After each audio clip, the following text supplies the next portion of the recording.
Bonjour Marie Lebec. Bonjour. Vous avez été élu député dans la 4e circonscription des Yvelines dimanche avec 61,39% des voix.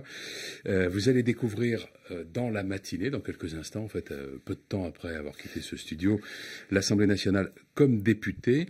On va vous remettre la fameuse mallette ou la sacoche, car en fait c'est pas une mallette, c'est une sacoche en cuir d'assez belle facture. Il faudrait qu'on sache d'ailleurs si elle est de fabrication française, ça serait intéressant. Dans quel état d'esprit êtes-vous à quelques instants de ce moment assez solennel? C'est vrai que c'est la concrétisation de ce qu'on attend depuis dimanche. Donc il y a beaucoup d'émotions, de la fierté, effectivement, puisque c'était une victoire. Enfin, après le premier tour, on s'y attendait un peu plus, mais au moment du premier tour, c'était assez inattendu d'être en tête. C'est quand même une circonscription qui était ancrée à droite, mais c'est aussi le poids des responsabilités, puisque voilà, le travail va commencer. Je suis en train de constituer mon équipe, et puis dès mardi, on se mettra au travail.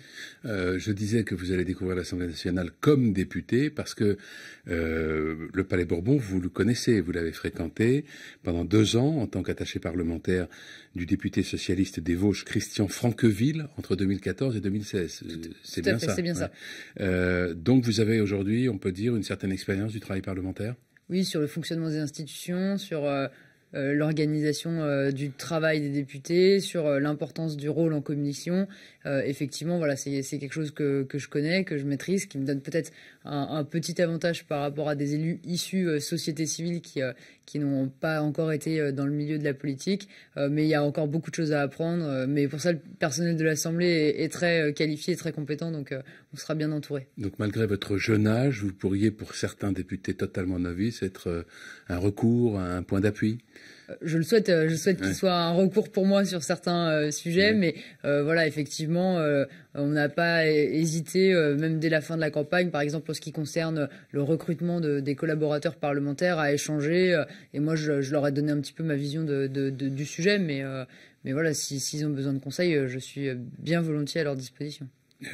Vous savez déjà sur quel sujet vous avez l'intention de travailler en priorité et par conséquent dans quelle commission vous souhaitez siéger? Alors, pendant la campagne, on a traité d'un certain nombre de sujets, d'enjeux de ma circonscription.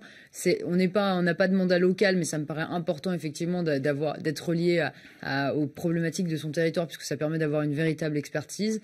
La commission qui a mon intérêt aujourd'hui, c'est plutôt la commission des affaires économiques, qui a le mérite d'être transversale, qui va porter sur la loi travail et qui aussi traite d'une grande diversité d'enjeux, par exemple les transports, l'énergie, qui sont voilà, des enjeux de ma circonscription. Comment vous concevez votre élection à l'Assemblée nationale? Est-ce que c'est une première marche dans une carrière politique?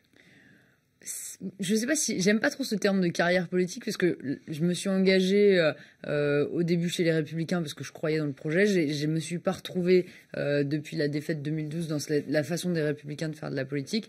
J'ai rejoint Emmanuel Macron parce que je crois dans l'homme, bien sûr, je crois dans le projet, mais là je suis sa représentante pour la 4e circonscription à l'Assemblée nationale. En revanche, voilà, je ne sais pas si je m'engage pour un mandat, pour 2 mandats. Ce qui est intéressant, c'est de se dire, je crois dans le projet, donc j'ai envie de le porter, j'ai envie de le défendre, j'ai envie d'aller faire ce travail de conviction auprès des électeurs. Et je ne sais pas si dans 5 ans, le projet évoluait, ou la logique, la mentalité du mouvement évoluait, si je serais forcément dans cette lignée-là et que je continuerai. Donc non, c'est vraiment un engagement pour 5 ans et pour l'instant, je ne me projette pas au-delà. Vous avez de l'ambition? Oui, bien sûr. Il en faut.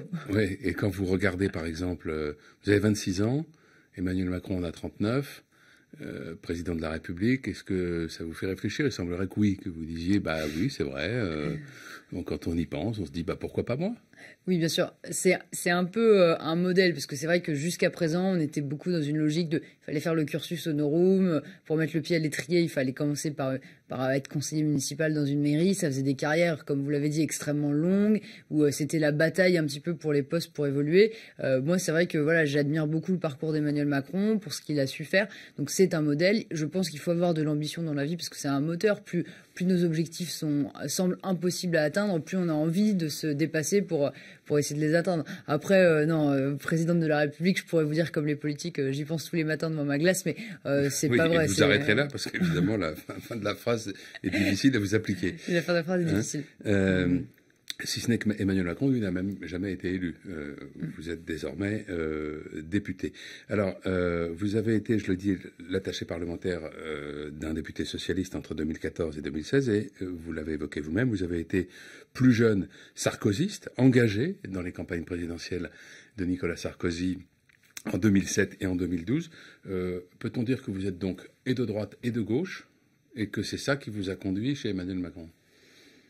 Aujourd'hui, je me définirais effectivement comme et de droite et de gauche, dans le sens où j'ai la volonté de, voilà, sur un certain nombre de sujets, de collaborer. Je pense qu'à un moment, on agit pour l'intérêt du pays. Alors, les convictions, c'est très important parce que ça permet de dire dans quelle ligne on se situe, quels moyens on utilise pour arriver au résultat. Mais moi, je suis assez patriote et je pense que, voilà, au-delà de ça, il faut se dire qu'est-ce qui est bénéfique à la France. Donc j'ai été un petit peu avant l'heure et de droite et de gauche, mais moi quand j'ai été recruté pour être attaché parlementaire, on m'a dit mon sujet c'est l'emploi, ça c'est et de droite et de gauche. Je vous interromps Frédéric Rivière parce que François Bayrou annonce qu'il quitte le gouvernement et qu'il tiendra une conférence de presse à 17h, déclaration faite à l'AFP il y a quelques instants. Eh bien, j'allais vous en parler, puisque Sylvie Goulard a donc annoncé qu'elle quittait le gouvernement pour pouvoir défendre son honneur dans l'affaire des attachés parlementaires du MoDem. Et François Bayrou, jusqu'à maintenant, semblait vouloir rester au gouvernement. Vous trouvez que cette décision est une forme de clarification qui va, au fond, faciliter la tâche d'Emmanuel Macron ? Moi, je crois que ça permet au moins sur ce sujet-là d'avoir un débat apaisé, d'avoir un débat serein, que le MoDem puisse démontrer toute sa bonne foi dans cette affaire, sans qu'on ait l'impression que on est là pour un poste et pas par conviction. Donc je trouve que c'est une décision qui est très sage, qui est très raisonnable et qui s'inscrit tout à fait dans la dynamique de ce que le mouvement En Marche essaye de faire, c'est-à-dire avoir des politiques, faire de la politique autrement. Plutôt. Oui, il n'empêche que ça fait quand même beaucoup pour ce gouvernement qui est en place depuis un mois, alors que le président de la République avait beaucoup communiqué sur l'idée de faire de la politique autrement et sur l'exemplarité des gens qui allaient travailler à ses côtés. Nous avons donc maintenant Sylvie Goulard qui quitte le gouvernement, François Bayrou, Richard Ferrand, qu'on exfiltre d'une certaine manière du gouvernement vers l'Assemblée nationale. Ça, pour vous qui êtes très jeune et qui êtes sans doute motivé par cette volonté de faire de la politique autrement, vous trouvez pas ça un peu dérangeant ? C'est sûr l'objectif, c'est quand même d'y arriver, de ne pas retomber dans les vieilles recettes, dans les vieilles méthodes. Après, on est un mouvement qui est très jeune, donc c'est ce que j'ai dit pendant ma campagne aussi à mon sujet. On fait et on apprend en même temps, donc c'est pas forcément. Il y a des ratés, c'est sûr. Ce qu'il faut, c'est être capable de se remettre en question et de dire peut-être qu'on s'est trompé, mais on avance, on progresse et on reste pas ancré sur nos positions. Richard Ferrand, ferait-il un bon président de groupe La République En Marche ? Oui, tout à fait. Je pense que c'est quelqu'un qui a l'expérience de la vie parlementaire. Et ça, c'est important parce qu'il va avoir la charge de beaucoup de nouveaux députés, de novices. C'est quelqu'un qui est aussi, je me trompe peut-être, mais de ce que j'en ai vu, je trouve qu'il y a beaucoup de rondeur dans son caractère, qui sait dire les choses, qui est pas dans la langue de bois. Mais qui est sous le coup d'une enquête préliminaire. Moi, je pense qu'il faut, sur ces deux sujets, je pense qu'il faut laisser pour le coup la justice faire son travail. J'ai quand même confiance dans la décision d'Emmanuel Macron et d'Édouard Philippe de lui avoir demandé de diriger le groupe. Je pense qu'en tout cas, il saura accompagner correctement les députés. Et puis, effectivement, si la justice décidait qu'il devait être mis en examen, je suis sûr qu'il serait capable de prendre la bonne décision. Merci Marie Lebec. Merci beaucoup.